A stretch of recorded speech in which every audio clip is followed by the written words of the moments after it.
গাইবান্ধা গোবিন্দগঞ্জের শফিউল ভাই এক দালাল চক্রের পাল্টায় পড়ে সৌদি আরবে পাড়ি জমায় এবং সেখানে কোনো কাজ না পেয়ে না খেয়ে মারা যায়। শফিউল ইসলাম পার্সোনাল এক টিভি, দরিদ্র এসএসএনএল, পরিবারের সন্তান। নিউজ বাংলা পরিবারের কাপাসা অভাব করে অনটন দূর আসুন আমরা করতে শুনি। যেন মা বাবা স্বাচ্ছন্দ্যে ভরে 3 বেলা ভালো মন্দ খেতে পারে, যেন বুক ভরা আশা আর স্বপ্ন নিয়ে পাড়ি জমিয়েছিলেন দূর দেশ সৌদি আরবে। ভাগ্যের নির্মম পরিহাস, প্রতারণার ফাঁদে পড়ে পরিবারের মুখে খাবার তুলে দেওয়া তো দূরের কথা, নিজে খাবারের অভাবে প্রবাসের মাটিতে শেষ নিঃশ্বাস ত্যাগ করলেন।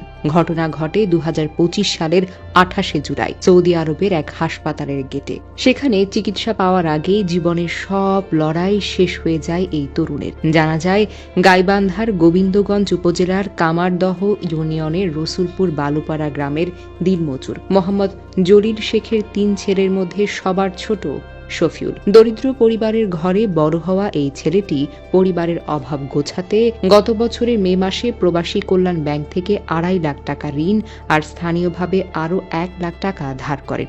সব মিলিয়ে 3,50,000 টাকার দেনা মাথায় নিয়ে গ্রামের এক প্রবাস ফেরত দালাল মিস্টারের মাধ্যমে সৌদি আরবে পাড়ি জমান। পেটের ক্ষুধায় কখনো মসজিদে খাবারের জন্য যেতেন, আবার কখনো রাস্তায় পড়ে থাকা টুকরো খাবারগুলোকে কুড়িয়ে খেতেন।